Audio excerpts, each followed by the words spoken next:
welcome back to The Greatest Version of You. As you know, we're here to share some incredible stories from all of the amazing people in my life and now in your life, whether you wanted them to be in your life or not. So I promise after all this, you'll be so grateful. And these happen to be two of my favorite people on the planet. And Jeff and I have known each other for at least 15 years. Yeah. Probably even longer, actually. Yeah.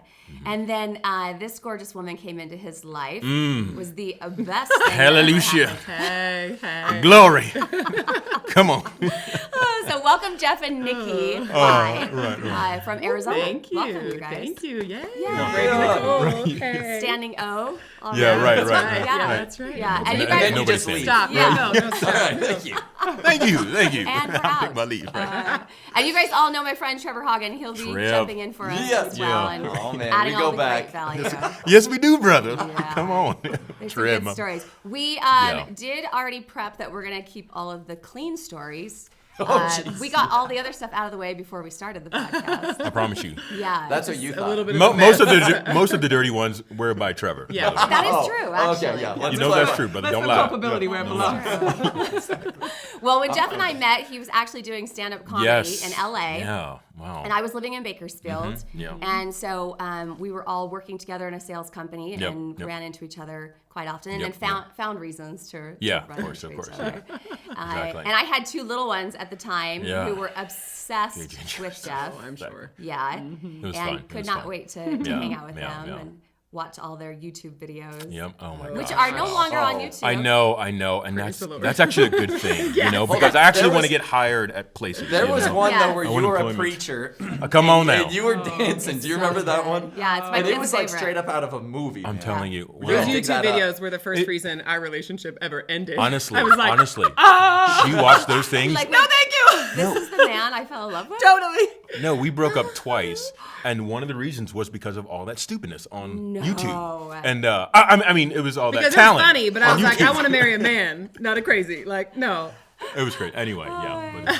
But Well, obviously that things have changed a little Yes. bit. Little They bit. have Yeah, four beautiful Yes, they are. children. They Yeah. are gorgeous. Jeff is currently a pastor and kind of opening opportunities Yeah. there Yeah. all over the country. Nicky is a nurse practitioner in Arizona. Just both of them have incredible callings and do great things with healing in their lives. yes, right. Thank you. And just being around them, you kind of feel some great healing. Just have that about kind of them. Praise God. Yeah. Yeah. Okay, so tell us how you guys actually met. Okay. This story is just ridiculous. do you mind if I started out? So here's the thing. Here's the thing. Was that a question or an option? I don't know what you usually do on this podcast, but we're just going to be us. And usually what that means That's is good. me just kind of, rabbit trailing, going everywhere, and she bringing me down, calming me down, telling me to speed it up. Kind This of is a how it marriage. works. And so that's what's going to happen. But I got to tell you a little bit of how I got out of the entertainment industry. Please do. Because that was really a powerful story. Yeah. So I'm in the entertainment industry. Since 10th grade, I wanted to be an actor. I wanted to be a comedian. And so Because you didn't grow up in LA. I didn't. I grew up in Maryland. Right. And so I'm one of 7 kids, 7 children. Bless God your bless mom. his parents. Seriously. I mean, if you can say a prayer right now for my mother, who's still coping from all those years. I'm sure my dad is taking a nap somewhere, but probably accurate. She's like, Do "It's you, true." Papa? Why you do Yeah. you? But I was in the entertainment industry for about 7 years, and I mean, I'm trying to make it happen. And I found myself at a place where I was living out of my car. Yeah. Living out of my car, no, nothing coming in. I was kind of, trying to be an actor, doing some voiceovers, doing some stand-up comedy in clubs, but nothing was happening. And I was living out of my car, jumping from couch to couch with some of my friends. Right.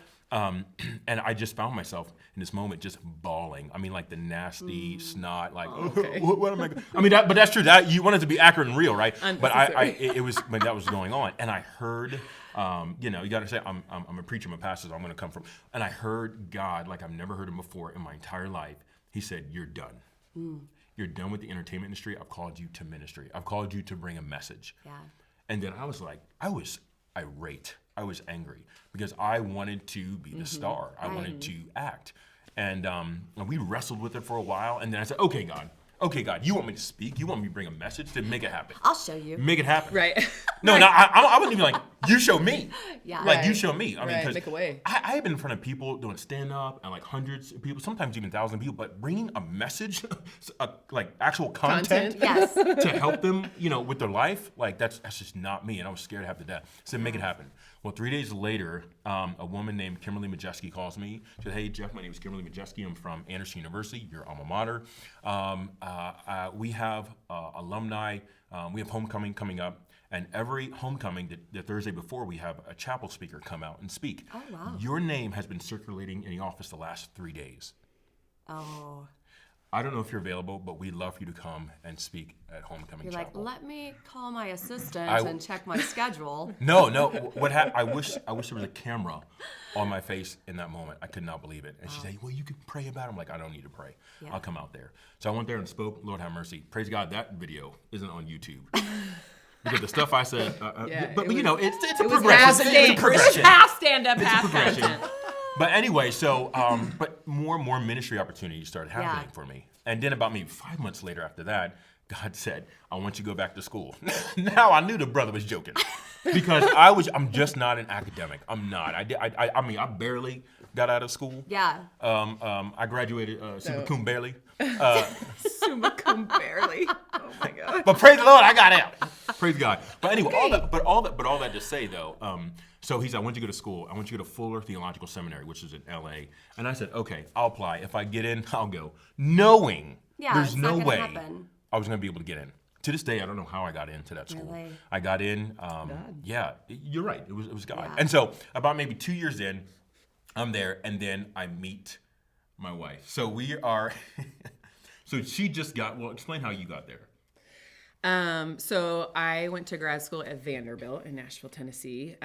Got my master's in nursing there, worked there for a while. I loved that area. Yeah. It was such a fun area. My sister had moved there with me, Yeah. live in our 20s. It was great. Yeah. But she got married, moved away. And so I was like, okay, do I want to stay planted in the South or do I want to go back West? I was Yeah. raised on the West Coast, so decided to go back And West. you're like a Southern Belle. That's kind of who you are. Oh, yeah. Absolutely through not. and through so many But that's conversations all right. with men like, "You want a job?" I'm like, "We can't continue this conversation. You and I are not going to see eye to eye on anything." Yeah. Oh, it was tough. That was. I mean, I loved Nashville, Yeah. but Yeah. Yes, Southern right. Belt, not me. Anyways, I had always wanted to go to law school and seminary, and so I'm practicing as a nurse practitioner, full-time job, done with my master's, and I'm Yeah. like, I think I want to go back to school. But I'm trying to figure out how do I do that because I have to pay off my loans Right. and I love working. So I found at Fuller, they have a program called Fuller After 5, where you can get a master's in theology going to school in the evenings and on weekends.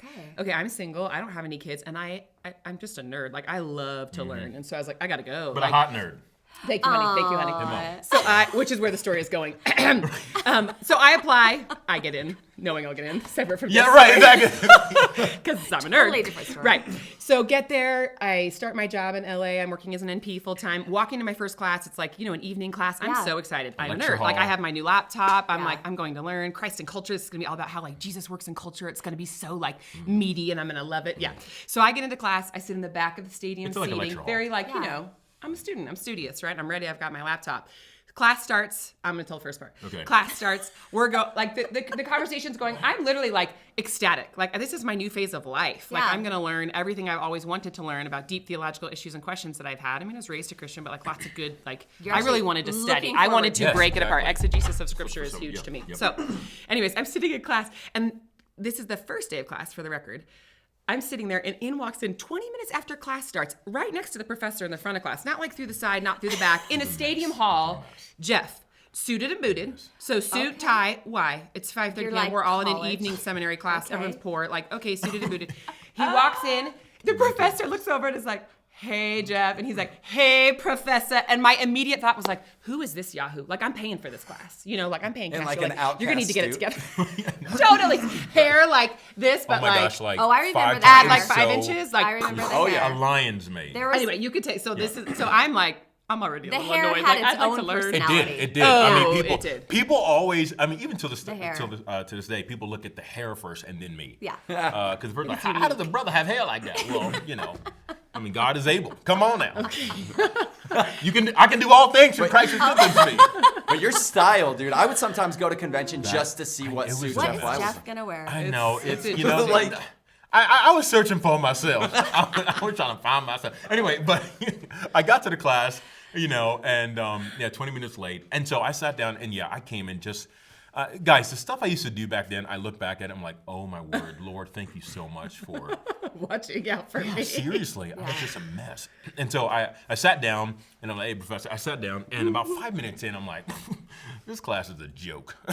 I'm gone. Now, it was actually, it was amazing content. Yes. But I was just, whatever, I was in my own place. And so I said, well, 5 minutes in for me, but 25 minutes actually into the real class. And so, for 5 minutes in, I was like, I'm dropping this class.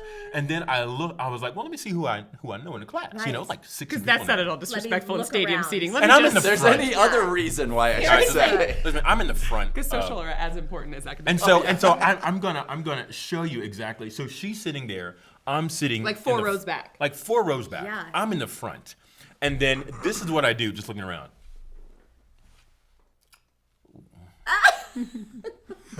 No.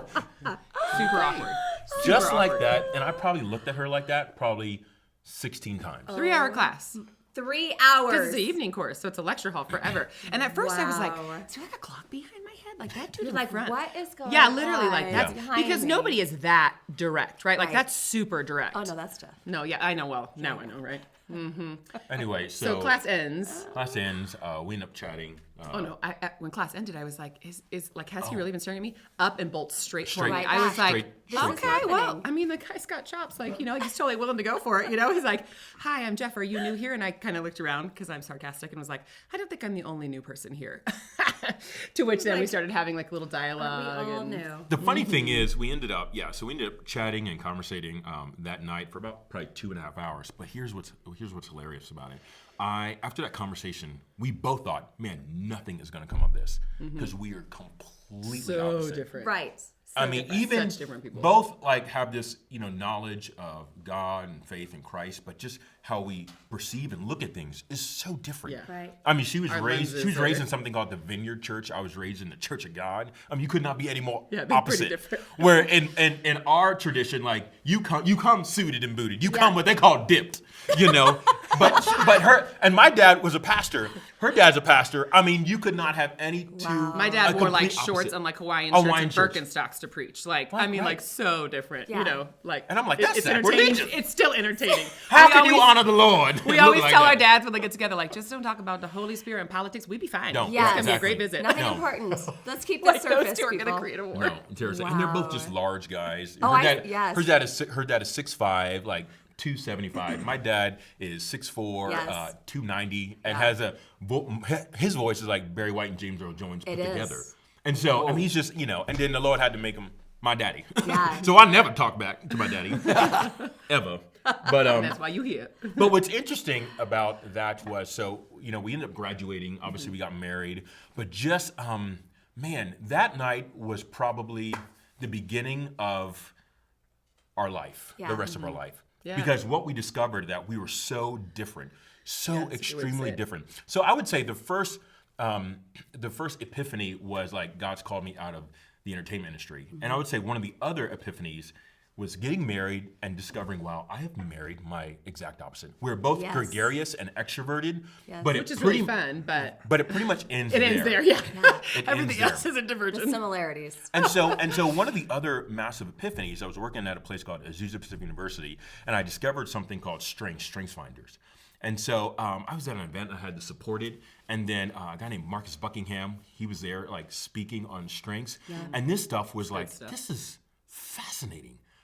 And so the woman, the executive director there, who was a professor, I said, hey, that video he showed, which is like the violin video or Right. whatever, I said, can I borrow that? So I took that home to a little 800 square foot apartment, and we sat on the red Kia, Kia couch. Yeah. And, the good old days. I'm telling you, come on. The Lord has brought us a mighty long way. But those are some good times, though, Brother Trevor. Oh yeah.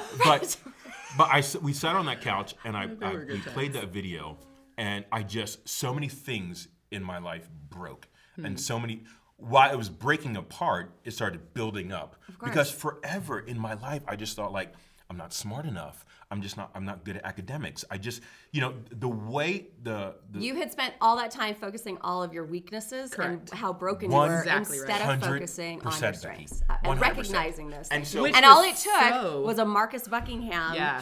showing up and saying, no, Wait a this minute. is your life is supposed to be designed around your strengths. Like you work on your weaknesses, the best you're ever going to do is be average. Yeah. You work on your strengths, you're going to find your light. I You're know. going to be extraordinary. You're going to make an impact. So you Yeah. manage weaknesses, Correct. manage with you exactly. grow your strengths. So here's why it was like so transformational for us, though. Yeah. I think we both had realized our own strengths and weaknesses, Yeah. but we were not putting effort into recognizing those in one another. In each other. So Huge. while he It's would call me huge, like, guys. Nikki, like, in conversations, hard conversations about Yeah. real life stuff, like, you're such a cynic, you're such Yeah. a pessimist, like, you look at that, and Yeah. I'm like, no, I'm a realist. Yeah. I'm very rational, and I look at the real world. You are a utopianist who thinks unicorns and rainbows are all, like, that's all life Yes. is about. Like, and so we had to come to this place of, like, it was actually a powerful moment. It Like, we was. were It was married really maybe powerful. 3 or 4 years. We were living in our first house that we bought, and he came to me and actually sat across the table from me and was like, I need to apologize to you. And I was like, for what? And he was like, for like our marriage, I have honestly seen you in this aspect, not all Right. obviously, but like through a really negative light. Like I feel like you bring negativity to the conversation. Sometimes I feel like you're crushing my dreams on purpose because you want to hurt me. And he's like, after studying strengths and me taking the test and reading your top 5, like God has given me these things in you because I need them, because I Right. don't possess them. And same for Huge. him. It's Like true. Yeah, I exactly. need somebody to It's say like, true. the possible is possible. Like the impossible is possible, Nikki. Like think bigger, like dream a little bit, because I am like rubber meets the road, rational, practical, like day to day. Yeah. So it was super transformational in the way that we communicated and in the way that we saw one another. Like we learned to love each other and to like lift each other up for the really amazing things that God had Yes. put inside of us, as opposed to, okay, like you're terrible with details, dude, and you're not rational. Yeah. As opposed, like, no, you're amazing. You dream and you bring me along in those dreams because I don't really have the ability to vision like that. It's you kind know? of like Word of God. It says write the vision, or it says without vision people perish. Yeah. And if you're around me, there will always be vision. You ain't gonna perish. Yeah. But then, But the problem is you still need a plan. But then it says write the second vision. part, make it write the plain. vision, make it plain. You got it. Exactly. Without vision, people perish. Right. Write the vision. Yes. Make it plain. Yeah. And so, what's amazing about just God bringing us together? This is how I say, these are Nikki's strengths, and these are my strengths, Yes. and these are her weaknesses, and these are my weaknesses, and this is what we do a lot of times. Of course. We Those say, first 3 we years, it was like debate Yes. and we a kind of lot clash. of that. But this is what I think what we're supposed to do, and really, honestly, all marriages. They're supposed to come together and say, "Oh, wow, Mesh together. look Right. how you complete." Right. And differences are designed to complete us and not to defeat strengthen us. us. Yeah, and I Want love to that we're defeat us. breaking And that's down what- So good. marriage in that process, because a lot of Yeah. people think Yeah. I just have to be in love with someone, I have to adore this person. And of course that's important, but Sure. there's another aspect of you also have to be able to tolerate and adjust and compromise in ways that Absolutely. you've never been able to Absolutely. before. I mean, John and I joke, but not joke. The first 4 years of our marriage, we didn't even like each other. Like, Right. I remember getting Yeah. in a fight. This, again, I don't always Okay. make myself sound good on That's okay. podcasts. That's all right. That's I real. remember getting in a fight, and it was so bad to a place where we had said some things, and I finally just looked at him and I was like, if we weren't married, I don't think I'd even want to be friends with you. Wow. Well, Yeah. yeah. I Yeah. don't even see us Yeah, even being right, yeah. friends. Like, and we both were just looking at each other like, we need to fix What are we doing? a Yeah. lot. Part of it is we were so young, we didn't even know who we were, let alone this other person. Yeah. And what I found in this process of being married is not just a willingness to always see the best and recognize those things, where you're balancing those things opposite. Like we had to come to an agreement that when we lose our temper, like when he says he sees red, I'm not allowed to. No matter what Right. state we're Yep, in. that's good. And when I'm Yeah. seeing red, he's not allowed to. Like Yeah. there Yeah. could be an atomic bomb go off Totally. if we were Yeah. at red at the same time. Yeah. So we've had to learn how to compromise in so many different areas really and those self-aware aspects. to Very do that. self-aware. It's so, Yeah. and people are not It's hard. self-aware. They're People are not not. self-aware. in They're that not way. self-aware, and they don't even want to be the Yeah. other aware. Well, and I don't know that we ever truly become completely self-aware. Like we actually need you're right. eyes on our life all the time. Yeah. And it's hard to That- allow your spouse to be those eyes sometimes. Yeah, Like that's a it's daily hard to struggle. allow a spouse to be a coach or a therapist or a Yeah. guide in your life, because you feel like we are on the same page, but if you try to steer me this way, we're going to battle. And I don't know how it is. Like I usually tell this story, like when I came home and I got started in my career, I came home and told John all about it. Like I was so excited. I was on cloud 9. I felt like I had found this purpose in my life and something I was going to be good at. And I did the best presentation ever to him, like Look at you. ever. And all he heard was worked it. blah, blah, blah. What the hell are you doing? Yep, Like totally. that's pretty Sure. much how he heard it Yep. and came out. But then when he actually Yeah. heard the concept through someone else, he was like, oh, this is a great idea. We like- should do this. And I'm like, you know, Yeah. like Yeah. this is unreal. Yeah. Like, I literally Yeah. said the exact same things. Yeah. But we have this filter where we're always trying to Yeah. change each other, but then understand each other, but then not compete, but then we are. Well, and I think that It's an applies interesting like not dynamic. only to marriage, right, but to individuals. Like You're right. realizing that Everyone. we're all different for a reason. That's Yeah. what makes life beautiful. I mean, if we Yeah. were all exactly the same, then we wouldn't even exist. Yeah. No. The No, only I the only agree. way we can differentiate ourselves between each other Yeah. are these small differences. And so It's your I think it's not only tolerating them, but actually respecting them and loving those. Appreciate, exactly. Yeah, kind of So appreciating those. it's kind of like, Yeah, I agree. so I actually got certified in strengths, and I've taught it at universities and churches and staffs. And one of the things I always talk about is, this is why I just love sports, specifically team sports. Yeah. And so I used to play baseball, not very well, but I used to play baseball. And what was so great is that there was a different position, or football, anything. There's a different position, a different role to play. And so how crazy would it be if every single individual in that field had the exact same skill as a Right. pitcher? Right, doesn't make sense. It would not win. They would not win. They would not win. And what's amazing about that, so how can I operate in my strengths? Every position, no matter what team, how can I operate in my strengths? And that other players appreciate that other individual for their strengths. And the catcher doesn't want the shortstop to catch like him, throw like him, to kind of see eyes like him. And here's the other, for the coach, this is why leadership is huge. That coach, I remember being on a team where that coach after 3 or 4 months was like, Jeff, you're not a great pitcher. But at shortstop, you could do that. Yeah. And so, but I feel like I'm a pitcher. And really what it was, I just wanted that lead position. Right. I want to be out in front. Right. But he said, Jeff, you need, and I excelled at a shortstop position. And so, this whole part, the greatest version of you, I feel like in marriage and really anywhere, just exactly what you said, Trevor, especially for a leader in marriage, like my job is to help her be the greatest version of her. Yeah.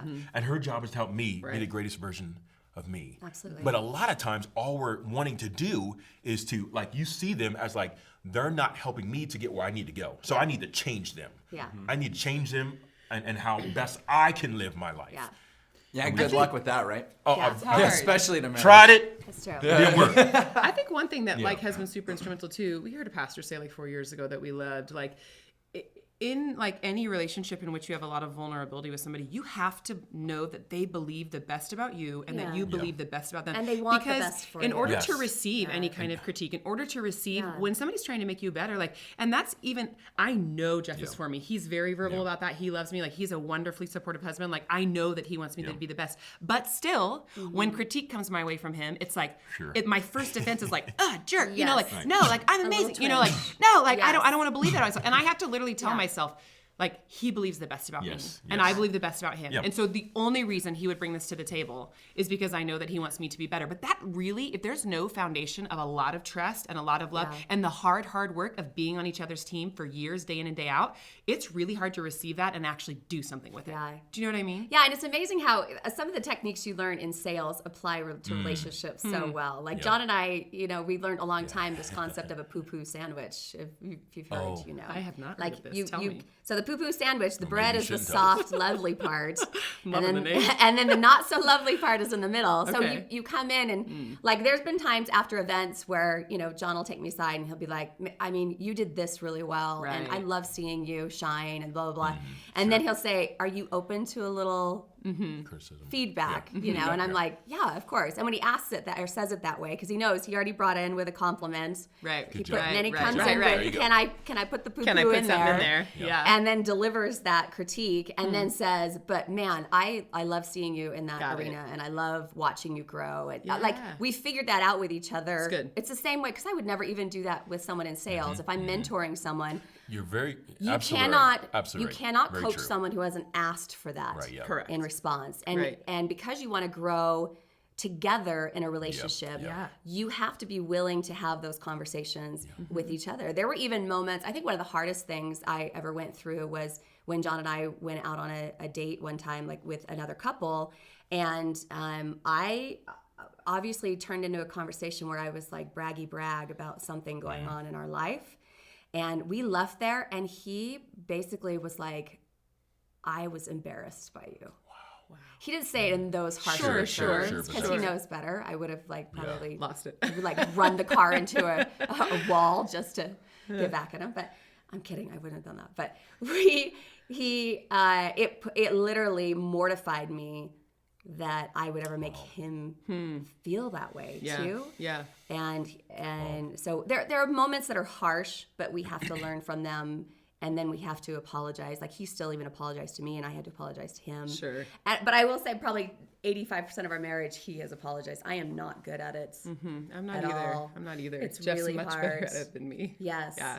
I think change itself is such a controversial concept, and Yep. marriage, it's hard. Yep. I think what I have personally found, this idea that you want to change someone else obviously doesn't exist. I mean, I think everyone logically knows that. And then we have this idea that, okay, we just need to change ourselves. And I've come to the conclusion that that's even almost impossible to do. I think what we get great at is putting ourselves in situations where we allow God to change us. Yep. And for me personally, that's usually the only time, because of my level of stubbornness, I become willing Yeah, no, to it's change. And I know my husband's the same way. Like our willpower could take over the world, Could be used for problematic in good that or process. evil. Like I don't know. Absolutely. Some days Absolutely. it depends on No, what day we it's wake true. up. Yeah. That's real. But that idea of putting ourselves in situations and around people where, for us, and John and I have felt this way through the years, of putting God at the center of our life, so that we can stay on track and we allow ourselves to change. Absolutely. Yeah, it's hard. So you guys have wonderful. experienced a lot of difficulties in your marriage as well. I mean, one has got to be just kind of that idea of interracial marriage as well. I'm sure you guys, when you fall in love, and obviously you don't recognize those things, but you start to have children and you start to have to deal with some of the issues that they might see or they might have to go through. So how have you guys kind of maneuvered through? I think through some of that. and you can obviously, speak for yourself. And I think Nicky has probably had to adjust more than I have, just because I grew up in a place that was called Columbia, Maryland, and it was extremely diverse. Yeah. I mean, at one point, it had the most interracial relationships in that city. And so then I went In to the nation. In Yeah. the nation. I'm sorry, in the yeah. nation. Wow. Yeah. And so that's where I grew up. And so just like a It's normal, a melting pot. It was totally normal which for me. is so nice. I'm telling you, but I didn't know how good it was until I Yes. got out of it. Yeah. And then went to school in Indiana at a place called Anderson University, where I was introduced to white people and corn. And so, but you know what? Honestly, I mean, it's true. They go hand in hand. It's true, but it was great though. I loved my experience, and I mean the crazy stuff that people said to me. I'm and I sure. just have never. I don't know what it is, but I just never have been offended. Really, I mean, there's been some times I've been offended, but I just have never been super militant about the crazy stuff that people of the lighter hue have said to me. Yeah. I feel like it's almost my ministry that, well, it's for sure. A long time ago, someone prophesied over me, Jeff, you were called to be a bridge builder. This is when I was in the entertainment industry. And so one of those things is racial reconciliation. That's when I got my master's, and my master's thesis was racial reconciliation, cross-cultural studies. So I came in to the picture, and in LA, I was in LA, so I came into the picture, saying, oh, it's just another. People call me at one point an equal opportunity dater. I Gosh. I just did And I'm not. a part of that. I just saw the person, and so I'm meeting Nicky, and so for Nicky, I was the first person of any kind of color, Right. that she. Am I not right? That's accurate. I mean, she dated like these farm guys, like, how you doing? My name is Lauren. I'm just kidding. That is not accurate. Just kidding. Lord have mercy. Just kidding. Isn't that how we look at our Every Right, ex, right, every exactly. ex of all your spouse. X that No, are right, spouse, exactly. yeah. That's basically. But for her, so I don't know. I mean, so me coming into the picture, it was a lot of like, okay, this is actually what it looks like in close proximity. Yeah. But for you, it was just a whole new experience altogether. Yeah, it was a new world. I was raised in a really small town in northern Arizona, pretty much all white. We joke that at our wedding, we like doubled the population of people of color in my town with My just family coming, because that's how many people of color already live there. So Yeah. it was definitely it was so funny. I didn't realize that it was going to be like an actual issue that we would face in different and unique ways in our marriage until older people in my family had opinions about the fact that I was going to marry a man of color. That was a hard one to navigate. I did not expect that at all. Yeah, you didn't and see it so no, some comments that came my way like, wait, what? Like, who are you? So that became really real, really fast. I had a couple experiences with Jeff's family early on where I said really insensitive things and totally on me, like, and I had to be educated more or less. I mean, his sister sat me down one time and like just gave me like a little bit of a like, this is why the comment that you said is so offensive. And to be honest, it was just stuff I didn't know. Like, but ignorance is bliss, right? But ignorance hurts people. And when we claim ignorance as our It's past, also not an excuse. It's not, exactly. And as believers, like we have said over and over, like one of the things that we hope to show the world is love over another barrier. Do you know what I mean? Absolutely. Like this is seen for so many people as a barrier, sure, and like we don't want that to be. We want to be it. We want it to be like a coming together. But I have had to learn a lot. Like the term like she woke or he woke. Like, do they understand the realities of what it's like to be a person of color in this world? Like. One of my best friends is African American, and she has she just spits wisdom at me, and it's fantastic. Being married to Jeff, it's definitely been a learning curve, and it was a curve I didn't actually even really know I was walking into. I loved Jeff. I loved his character and who he was. I thought he was handsome. The fact that he was, just solely as that fact that he was African American, for me was not a negative or a positive necessarily walking into marriage, and then getting into it like, oh my gosh, there is so much I need to learn. There is so much I have to do to come around this and to really understand it. And if you don't live life near somebody who is a person of color, and that can be anything. I have a lot of Latin friends. I've worked in a Latin world for 14 years as a nurse practitioner. I speak Spanish fluently. So it's not that I was And in Utah, we have immune. a huge Polynesian culture here. Right. As So well. anywhere you go, there's going to be people that don't look like you. But do you live life with them? And do you put yourself in their shoes to understand what the world looks like through their lens? Yeah. And with people of color, there is no choice. You and I can choose to live our entire life without looking through somebody else's lens because we live in the majority. That is literally the privilege of the majority. That is our privilege. We walk it. And correct? that's, I think, what people don't understand. Yeah, you're right. Especially You're right. Caucasians. They don't. For white people, not understanding that is a real thing. Like, whether we want to very real admit it thing. or not, it is a real It's all thing. perspective. And It's a how our massive- culture was even just initially established Right. was not Right. on that Come on. same basis. Come So on. now Come on. now we're having to Yeah. break boundaries and push boundaries and trying to get people to be more open to that education around us. For me, it came because I have this daughter in my life. I call her my bonus girl, Right, yeah, like Kai, Right. who is Fijian, and we live in Utah, which is a very white state. Sure. And she grew up, and she's also 6'3". Yeah. So That's awesome. she does not blend Right. anywhere, quite Right. honestly, And for she her loves it. personality. Right. And Yeah, I right, love yeah. it. And I Yeah. love it. I would Right. never want her to change any of that. But when you grow up in Utah and you're around all these blonde white girls, Totally. at first you persist against it, and then Sure. you almost want to That's stand true. out more. That's and very then true. and Yep. so watching her and being able to process all of that, and Mm-hmm. then recognizing how that is hurtful, Right. and how you're always trying to put yourself out there. You're always vulnerable, Right. basically, in trying to educate people Yep. at that level. So the education comes. I remember I've had a lot of these conversations in my life. Yeah. And so I recently was telling a guy maybe a year ago. He said, "Well, what's the answer, Jeff? Yeah. Like what's the answer? Like what do we do?" We were just. It wasn't a debate, but it was, and I said, I have the answer. Like, oh, you have the answer. I'm like, yeah, I do. I have the answer to fix these racial Yeah. issues, these dividing issues. And I said, I'm a believer in Jesus. I said, the answer is Jesus. They're like, oh, yeah, of course the answer is Jesus. I'm like, no, it really honestly is. Listen, Jesus is love. Jesus came down so that he can be in close proximity with people. For God so loved the world that he gave. And so the answer is proximity. That is how you get to know and get to heal by being so I love this woman. Yeah. I love this woman, so I live in the same house with her. I sleep in the same bed with her. I love her, and so I'm in close proximity. And so and the closer I get to her, the more the dividing walls come down. Yes. Right. And so for individuals on any side they're in order, if you want to heal this thing, if you want to fix this thing, if you want to know the answer, you have got to be. And that's what happened with you and Guy. You became in close proximity. Yeah. And more, she learned a lot about you and you guys learned a lot about her. And you guys learned a lot about me. She had one moment, she looked at me, she's like, you're the first blonde person I love. Yeah.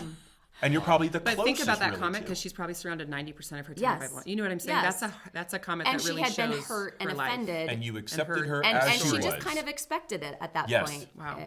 in Powerful her statement. life. So, Yeah. so yeah, I would say just kind of the whole racial reconciliation and all that kind of stuff that we're trying to do. The exact same thing that we always say. We have the sign above our bed that says "We're better together." Yeah. And I'm telling you, people are better together. right. They are. Well, it goes back to what we were talking about not just tolerance, but about respect. And until you can really put yourself in the shoes of the other, perspective, whatever that is. Right. So many people telling you. tell me all the time, man, I don't know if I would be able to live with somebody that speaks a completely different language. Like, what about like the pop culture references and what you guys have in common and all that kind of stuff. And I said, you know what? I'll give all of that away for the learning. And I have that in common with you. But Absolutely. But to be able to actually, not just learn about, a different language or something that's going to benefit me. But she's like my key to the entire South American continent. I'm telling you. Like, I feel like I can believe it. understand that whole, Totally. just by being with her. And let's explain. Trevor's wife, Veronica, is a force. Like, I don't know that I've ever met someone braver. Wow. She moved to the U.S. not speaking a word of English. That's amazing. And Impressive. through love of Trevor and that willingness and eagerness to again, integrate and belong and understand and connect, because for her, even wanting to connect, but then not being able to communicate, I can't even imagine how frustrating the that learning was from for her standpoint Yes, too, yes. and she's able to bring that to Exactly. her Sure, of family, course. and she's so And luckily, grateful. Trevor speaks Spanish, so they're Yeah, able that's to helpful. communicate. Don't get me wrong. That'd be I mean, helpful. the Yeah. language of Clarify. love only goes so Yeah. far, Jeff. But I think the biggest thing too is you identify. That's true. You Going identify sideways with those fast, boys. people, Brother Jeff. Sideways fast. and like you see yourself in them. Like Yes. honestly, as we've been married more and more, Absolutely. like That's there it. are things about the Black culture that I love. That I'm like, I want that to be part of me. I love that. Like I joke with all the women at work. Like there's a tiny little Latin woman that lives inside of me because everything Latin I love. I Right. speak Spanish. I Oh my love gosh, Latin love food. Like Mexican food. so, like you see what I'm saying? Like Yeah, you grow into the love. differences and the Yeah. barriers and the you are the other and I am me begin to fall pretty rapidly when you live life with somebody differently. When you Yes. realize we actually have a lot in common. And Yeah. a lot of what you More have in that I don't common than have, we could I ever. want. Yeah. You make me better. Like That's the your thing. difference You is when make you me apply better. those to Yeah. me, like We I complement become each more other. whole. I become more healthy. I become shalom. I become the peace to those people in that way that are different than me. And you become a peace to me. Like it's really that. powerful, Well, but and- most people do not want to engage it because it is hard. Yes. It is not Uncomfortable. easy and it takes intentionality. Well, and we also, as humans, instinctively want to categorize people Totally. instead of Categorize, understanding label. and loving them. and getting to know them. I mean, That's my our philosophy culture. is very simple. There are two types of people in your life. There are those that you love, and there are those that you do not understand yet. Because don't we all have people in our lives that other people look at us like, how are you friends with that person? Or Right. they're difficult to have around. Right. How do you? And I'm like, Right. oh, it's because you don't know them like I know them. Right. And when you love someone, you see the best in them. That's right. And you Find you, it. you choose to focus on what you have in common instead of what pulls That's you right. apart. That's right, yeah. And so that education, when you're educating, when you're talking, when you're open, Right. when you're willing to put yourself out there and almost be offended in order to educate, Right. which I'm sure you have experienced Yeah. many, Oh many my times. Yeah, but he does it. Jeff, I've always In a been very amazed by loving that. way. Yeah. I Yeah. don't think I would rarely use You the probably word get offended for offensive. him. I would. Oh, does. we've had many times where I come home and I'm like, did you hear that comment? And he has brought me down more often than I have brought him down. How's that for interesting? That's and it has crazy. gotten way worse since we had kids. I was gonna say, People when cut you little bring those jokes and I'm babies- like, because now you're talking like, yes, you were talking about my husband, but it's like defend yourself because you are yourself and you're an Yeah. adult and And you you're can take that. But capable. when you see those differences or you see people exerting here's kind the of thing. opinionated Yeah. rhetoric towards your children, you're like, oh, you know, like it brings it, but we should all feel that for each other. It shouldn't just have to be my biological child. Do you see what I'm saying? Like you should feel that for my kid because you love them and you love Jesus. You know, like we all love each other. Standpoint, Here's like maybe one of the last things on this, but here's the thing. Like some people that I know just want to bring the information in a different vehicle. Yeah. And so if I was going to deliver 50 bars of gold to your house, you know, and I drove up in a limousine and 10 ushers got out with white gloves and tuxedos, and they opened up the trunk, and each of them one by one took a gold bar and came up to the house, rang the doorbell. You opened up the door, they came into your house and laid each one on your dining room table ever so delicately. You know, here's one who took all up to 50, and then they got out. You know, they came out, got back in the limousine and drove away. Oh my gosh, that was so wonderful. Or I could load those bad boys up into a truck bed of a monster truck, come to your house and not park outside, but drive right through your wall it's of your home, and then dump it onto your dining room table, and then drive off. Yeah. It's still gold. You still have 50 bars of gold each way. Right. But the vehicle that they were brought in, totally different. Yes. When it comes to race and these issues of division, my vehicle will always just be a limousine. Yeah. Because what I've discovered is that people are educated better that way. Right. And it's almost, and so when people are, you know, just they kind of get up in arms. It's MLK said, you know, I don't condone the violence, but I understand it. Yeah. It's hard when you've been oppressed and when the exactly whole right. society, it's Right. hard. It is so hard. What you want like, me to come and just have okay, well, let me no, I'm here ready to throw down Right. because, you know, you don't live the life I do. You know, let me tell you. And Well, so, and everybody has, so I just feel everybody has to be able to understand that, because there's always something that's happened in your life that you hold on and you accumulate, like certain comments or if you grew up heavy or overweight, like those things get to a place where then you get to a place where one person, it takes one more person, and then you can't let those things go anymore. And people, they've defined you by that aspect of your life instead of seeing all the amazing things that you bring to the world. And so there's got to be a place where you just at one point are like, I'm so much bigger than this one thing you're choosing to see. And how frustrating from a standpoint to not be able to get people to see or a not bigger even picture. see. I think in the race conversation is actually the opposite of exactly what you said, in the sense that it's that they're not seeing you for who you are. Like you're saying, like there's so much more, but they're saying, no, see me in my blackness. Recognize what that means for me. Don't try to see. You know what I'm saying? Because color. So own it. Yeah, that's such an offensive statement. And so many white people say that. Like I'm I don't see colorblind. that Like you're a woman at did you all. get I This don't is see that us you're recently female. on that. The dad who's white has an adopted black kid, and he says, I don't see you. I don't see a black son when I see you. I see my son. And he said, then you don't see me. You don't see Yeah. me. Do you know what I'm saying? Like you have to choose to see that. Like don't look around it. Look. But at my me. Angelo says, you know, recognize that I'm a black woman, and then forget that I'm a black woman. Yes. Yeah. Powerful. That is powerful. I mean, it's so much deeper than what we've just done in this life too. I mean, it's ancestral. It's, you know, it's written in our DNA. There's history, you know, and so to be able to You can't pretend it's see not that, there. if you pretend like you don't see it, then you're not seeing You're not. Come on. It's just that, Totally, Trevor. that history. It's so rich. Yeah. But isn't that Good where we live? conversation. Like trying to recognize how beautiful everybody is and loving that uniqueness. Like that's part of this Totally.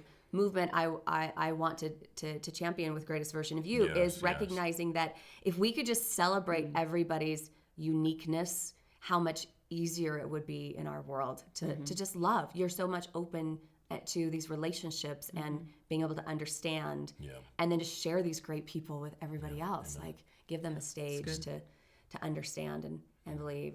So obviously those things have all laid heavy on your family as well. You guys have been through a lot, and recently you feel like you've had another battle to kind of overcome.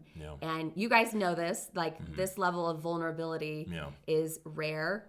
And we've had these conversations about how many people we know that have gone through some issues in their marriage and been able to come out better for it, and how the grace of God has played a huge part in that. So tell us what has been going on in the last year and a half, basically, Well, about of your lives. So, you know, I love this podcast, The Greatest Version of You. And sometimes, actually, not sometimes, in order to become the greatest version of you, you have to become the realest version of you. Yep. You have to go through some really deep-seated stuff and really go through some difficult times in order to become the greatest version of you. Yeah. Whoever you see as super great, they don't just get there. They don't just happen there. It didn't happen by accident. There's a whole bunch of falling downs. There's a whole bunch of missteps. There's a whole bunch of pain that got you there. So about 2 years ago, I was traveling a lot, speaking a lot, ministering a lot. About 2 years ago, I found myself in a compromising situation with a woman who was not my wife in my hotel room. Yeah. And so it was at an event, and she was in my hotel room, and praise God, by God's grace, nothing happened or questioned infidelity. Right. And so praise God for that. But I was still in this room alone with a woman. Yeah. And because of that, it completely broke the trust that my wife had. Of course. And so obviously after that event, I came home and I told her that this happened, and that was the most difficult. It was horrible. That was the most painful thing I've ever gone through, by seeing how much pain I caused her. I can imagine. And nothing like this had ever happened in our marriage. Right. Ever happened in our marriage. And we had a great life. We had a great marriage. Everything was, but it just, something that was trapped up in here. So I'm gonna get to that in a little bit. But I came home, told her, and I don't know if we'll start crying. We've shed so many tears. I get it. I might cry. But we've shed so many tears in the last couple of years through all this pain. But I let her down, and it just broke. People say you build trust in drops, and lose them in buckets. And this was me dumping a bucket when I came home. Well, and let's preface this, because it's not like you felt this coming, or you saw a reason to be insecure about your marriage. No, not at all. Yes. I mean, we had just celebrated actually our 10th anniversary, and literally I felt like I like jackpot. You know what I mean? Like, I mean, we just had, and of course, every marriage is hard. We fight all the real things, but like, I love, and always through all of this, love and loved my husband. Like, no question about that. I mean, even in one of our fights, he said, like, will you be able to love me? And I was like, you idiot. Like, I don't love you less. That's what's so hard about this. I just don't trust you. That's why I feel this. Do you know what I'm saying? Like, that's why this. So it was just an interesting, yes. My therapist over and over was like, Nicky, do you think we should define this as trauma? Because just literally the sentence out of his mouth, like, I remember putting my teacup down and like just feeling overwhelmingly confused. Yeah. Like, that can't act like, is that a joke? Because if that's a joke, that's a bad one. You know what I mean? Like, you're really funny. So if that's a joke, like, cease and desist. So it was we spent like a good 3 to 6 months in some seriously intense counseling, both of us. I spent a year in counseling. Yeah. Like, together and separate, and understanding like our pain cycles and why we felt like what we felt. And some people are like, you're kind of blowing it out of proportion. No, this was like earth-shattering for us. Like, the fact that he had made that choice of his own volition, and here I am at home with the kiddo. Like, we had all the conversations, like, I don't know who you think you married, because I'm a very independent, like, and to the point of understanding a lot in the last year and a half, my own pride, my own self-righteousness, like a lot of that stuff. We have come full circle in learning. The amount of learnings, I have a journal, and I don't even journal, like, full of learnings, because I was like, I have to get this stuff down. Like, this has taught me so much about me. It has taught me so much about God. It has taught me so much about my husband and about grace and forgiveness. Like, I had forgiven a lot in my life up till that point. I had never been asked to forgive in a way that I feel like Jesus forgave for me. Meaning, somebody commits an offense against me. I have nothing to do with it. I didn't warrant this in any way. And I have to make the choice to be the one that steps forward and offers that forgiveness because I love you, which is exactly what, in our belief system, exactly what Jesus did for us, right? Like, he came and said, yeah, you make a lot of mistakes. You're kind of rough around the edges, but I still choose to lay down my life and love you and sacrifice my life for you. And that's literally the point that it came to. And it was extremely hard. Like, my own pride, my own, and just like the hurt and pain and anger, all the emotions. And like, you're drawing those from are a rough. well that you're like, why does it feel like it's depleting? Yeah, it was, and that was, but that, even in that, Beck, this is like one really quick, like, I felt like I learned so much. One of the things I learned about myself is like, I'm a tree. Like, in John 15, we talk about Jesus is the vine, we are the branches. Like, we have to abide in him. Like, if I abide in Christ, my roots will go real deep in this world, right? Like, I can handle just about anything. Any wave can come at me, any wind can come at me. I can survive a storm, and I may bend, I may twist, I may fall a little bit, but I'm not going to literally come out of the ground and fall. This was the closest I've ever been to that happening. And I realized I was allowing things in my world to become a little bit too deeply in my roots. I am who I am because God created me. I am who I am because he loved me. I am who I am because he sacrificed for me. I am who I am because I'm his daughter. Right. Do you know what I mean? And Jeff should come along and he should supplement that. And for all of our marriage, other than that night, he has. And he's done it really, really well. So it was a matter of me recognizing, as long as my roots are deep enough, I can weather this pain. Oh yeah, you've knocked me as far sideways as possible without falling over, and it's going to take so much work for me to come back horizontally towards you, but this is okay. This defines me. So in reality, I'm actually okay. But it took a long Do you know time what to I'm saying? get there. It took months. Because I'm Months sure of initially you're digging. just like, because whether Months. people are relating on this level to some sort of feeling of infidelity, or they're feeling, or there was some mistrust with finances, or there was mistrust with coming into a relationship with what had actually happened in someone's past, or all of those things. There's some place in marriage at some point, I don't care who you are, where trust is going to be Absolutely. a rebuilding process. Maybe it was with how you treated each other, or something has to be rebuilt, because it's not something that you get to a level and then you're like, okay, it's not like a video game. You got to this level and now you always just go to a next level. Right, Like, no. There is no plateau in marriage. You're either moving forward or you're moving backward. And so it's a constant intention that you're going to work on these things, that you're going to focus on each other, that you're going to make each other priorities. And there's always places where one or both of us shift in that.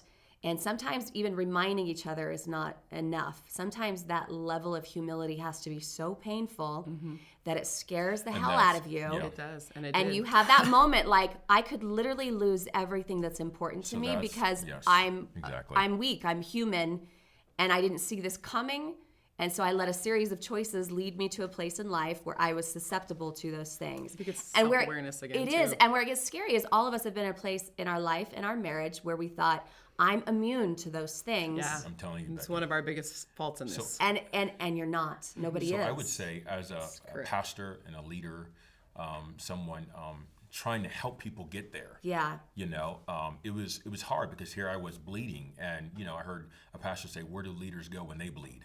Yeah. All I'm doing in my life is trying to patch up other people because they're bleeding. Right. And I've been doing that for a long time. I've worked at many universities Right. within student life, and I've worked at other churches preaching and teaching and pastoring, and here I am bleeding out.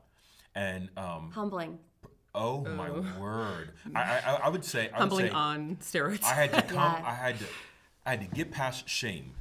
Yes. I had to get past crazy amount of shame. Because how scared were you just to even come home and talk to Oh Nicky? my goodness, are you kidding me? And you're already having I these was- conversations like, how do I not? Or should I? Or I have to? Or this is how? Like, I can't even imagine like It was how horrible. difficult that in itself. It was horrible. Yeah, and there's then, no other word. You know, so here's the thing. But praise God, and I mean that, like, praise God, because first of all, I don't know how people do this. I'm sorry, I don't care who you are. I don't know how people do this without Jesus. I don't know. I don't know how people do this without God in their life. Because if He was not in our life, We would not be here. we would not be here. Yeah. We could not do it. Or survive And it. so pray, but not just for God helping us through this, but also my supportive wife. You know, my supportive wife, the church that I was at, so supportive, extremely supportive. Yeah. You know, men in my life, very supportive. You know, I don't know that I feel like I had the best counselor Yeah. in the world helping, and he helped me to see Jeff. And of course, like everything else, it stemmed back from at an early age of just me believing that in order to be loved, in order to feel valued, Yeah. I had to be affirmed. Right. I had to be praised. And as that counselor said, Jeff, you were speaking and traveling and doing, and people were just affirming the mess out of me. Yeah. I was on a drug.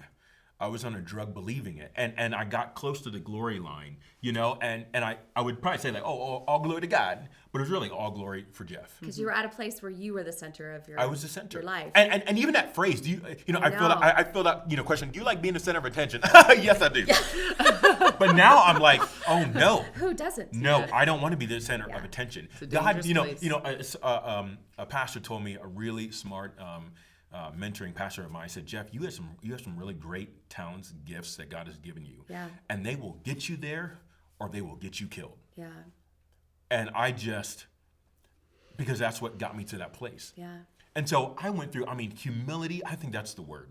That's the word that I come out of this with. You know, like I had to humbly, like anytime she felt in pain, anytime she felt hurt, anytime she was confused, anytime she wanted to recap the story, I had to come to her in complete humility. And right. let her feel what she needs. I had to And let her feel it. I will say to his credit, like I think honestly, like for anyone that's gone through something similar, Yes. like if you want the hurt person to heal, you got to humble yourself in a way that you didn't know existed. Yeah. Like you have to come beside them in their pain. You have to acknowledge what they are feeling. And you can't allow, I mean, we both have, like, he can't allow himself to cycle back into his shame cycle when I'm in pain, right? Like he has to attend to my pain. He has to sit with me in that. He has to acknowledge it. And I mean, to Jeff's credit, and this is a huge part of who he is and a huge part of his heart and why I love him, he did that immeasurably well. Imagine how I feel if he came to you and said, I mean, I've already apologized, Nikki. Why are you still bringing this up? Or, oh my gosh, I can't keep feeling this. I think he would have seen a lot of exhaust from my I would have seen a lot of this.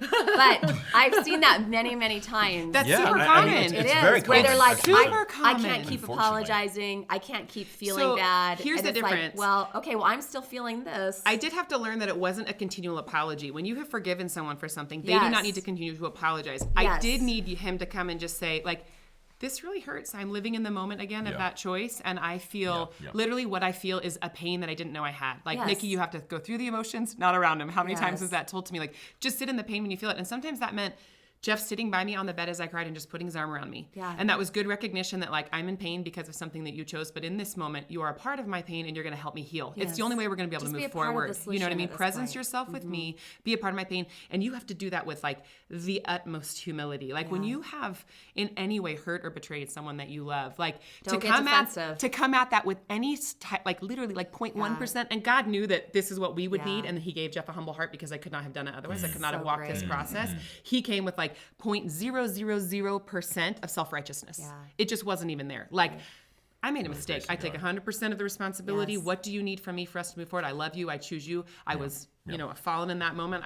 I lived out of my flesh. I worshiped myself. I was on a drug. I'm back. How do we move forward? Yeah. And it was a choice for me of like, I Because choose we to be talked Jesus. about this. Like, you can listen to a song or hear or watch a movie, and all of a sudden there's too much relation to what you're going through and feeling, and you're like, It hurts. you got to turn this off. I got to watch something else. I got to look at something else, because I'm sure it just wells back up. And it's not that you don't forgive that person or recognize. And we had this conversation last night, because there have been times in our marriage where one of us has made mistakes, and I have to look at that, and one of us has to say, but gosh, I could have easily been the person to mess up. And I hope he loves me enough. Humility. I hope he loves me enough to not define me in that one weakest moment. And of this mine. is why. But there's so much more. So much more. And so this much is more why to I our think one of the relationship. greatest sins. That's a good point, Becky. One of the greatest sins is for people who say, "Hey, I follow Jesus Christ. I follow the Lord." I think one of the greatest sins is unforgiveness. Yeah. How dare we not forgive someone when we happen to follow the person who forgave us all? Especially when they're wanting that forgiveness. They're begging for it. Oh my gosh, like how dare we? And so I agree. Yeah. Just to say though, that concept is a beautiful concept. It That is. concept It is, right. lived out like it is a lot of hard I'm work telling you. and a lot of tears And and a lot time. of conversations and a lot of anger Yes. and a lot like but the over coming months time, but the together. coming together in Oh the my end and word. true forgiveness Oh if you my do the word. hard work, which Yes, took us like a which- solid 6 months, and then there was Well, other continual fallout that affected our life. It affected our professional like incredible amounts of like a year and a half of you Stress. can't even imagine the forgiveness. It was like almost like you just had to keep bringing it up, like, do you still forgive? Yeah. Do you Do you still still choose trust me? that? Do you still Yeah. trust that Oh, Jeff my is word. changed, that Do you Jeff still is who he choose is, each other that he every was who day? he was then, and he loved you then, and he loves you now, and that blip on the radar, exactly like you said, doesn't define the then and now. Like, what do you choose, Nikki? And that continual pain was a good reminder to me of like, I have to this is a process, and I have to continue to choose it in my marriage, even in the painful moments, even in the movies, even in the songs. Like, I forgave him. I'm going to choose to move forward from here. I am whole. I am, I'm healed. I am who I am. Like, we can move forward, and I can continue to build trust. Yeah. what I'm discovering as I talk to more and more people about this is that there's so many people going through pain. There's so many people going through issues. James in the book of James, it says, "Count it all joy, my brothers and sisters, when you go through trials of many kinds," which, by the way, was the message I gave right before all this happened. 3 days before. 3 days before. Wow. Count it all joy, my brothers and sisters, when you go through trials of many kind, because it's going through them that God will perfect a faith in you, and you will be complete lacking in nothing. And I'm like, James, wow. And I'm like, count it all joy. But now I'm like, here I am in the main and the mess and the trial and the pain. I'm like, I'm living the Lord, to have lesson. joy. Living the lesson. Now coming out of it, and who knows what this is going to look like 5 years from now. I'm like, let me tell you the joy. Let me tell you where my wife and I have come from. Let me tell you what we have been through. Let me tell you how strong we are now. And that because story of needs this. to be told just It as does. much. That that does. that it's not just a healing, but that there's something beautiful that comes out of But we that. want to hide it away. We I want to know, tuck it and in. We want to go and Because it's what not pretty. It's and not the world pretty, doesn't and- exalt it. No, However- and somehow we feel like those brokenness in us, it makes us uglier somehow. Whereas it's what connects us. Correct. And then you have a gift. You guys have a gift. Yeah. And we've already experienced this through sharing that gift and being this open and that vulnerable. How many people you have impacted and given them hope and light and just laid that lesson of forgiveness and joy out to where they can actually feel it and touch it and know that it's real. Because at the end of the day, Amen. the only way to actually know that you've forgiven and you've grown is you can look back at a situation on. and actually be grateful Come on. Yeah. that happened. Yeah. Yeah. it's And hard. that is so, but it is immensely beautiful. It and is. And it's rare that people It are is. willing to share on that level, you guys. So Yes. No, I'm thank you so honored that much. you felt Thank you comfortable for in sharing that. Oh, yeah, for sharing sure. that with us and Yeah. moving forward, being able to Yeah. empower other people We hope to so. do the same thing. There's healing in sharing that brokenness with others. That's community, right? It Like is, that's community at its it is. best is when we can actually be real with one another. It is. Like walking in through suffering, we actually don't learn what we need to learn through suffering when we walk alone. That's Like true. if you want to fully utilize, if you want to fully realize what it is God has for you to learn in a period of suffering, you better find some wise counsel and some people who love you to walk Yes. Yeah. with you because Yes, that's where I'm a telling lot you. of the learning happens. I'm telling And you. here Like we self-awareness are. is great, but a lot of the learning happens Yep. with those that surround Here you. we are. We all want to learn. We all want to grow. We just Amen. don't want the problems and experiences that come with that process. So Just roll with it. we love you guys, and we Yeah. so appreciate you Love you, sharing Becky. those things with us. And Becky. obviously, we're going to have you back to even talk more about that healing and where you guys are. And we might have to bring Thanks. those beautiful babies too, just Oh, to they are parade them beautiful. around. Cute. And Shut up. My Picture puppy. to show you. yes, They I are think your beautiful goal in because life of should her. just be to repopulate the world of beautiful Oh my children. gosh. That's- Excellent. Hey, 12, guys. 12. four. I've got a feeling for a 12. dozen. 12. Listen, Trevor's I lucky rebuke- number. 4 no more. 4 That's no Jeff's more. new hashtag. We'll Oh, it see. rhymes. Oh my God. We'll see. Well, we love being on this journey Yeah. with you guys. Thank and we you. appreciate Thank it. And you you. guys, Thank thank you. you at home for joining us and being a part of this. Follow along on their journey. You can find them on Facebook. You can also send us messages and comments through this. I know these guys will be happy to respond with any course. questions Yeah. and aspects. But I have a feeling this is just really the beginning Thanks. of that story of becoming the greatest version of you. Amen. So Yeah, amen. we love you guys. We love you Love you guys too. at home. We'll see you next time. Thanks.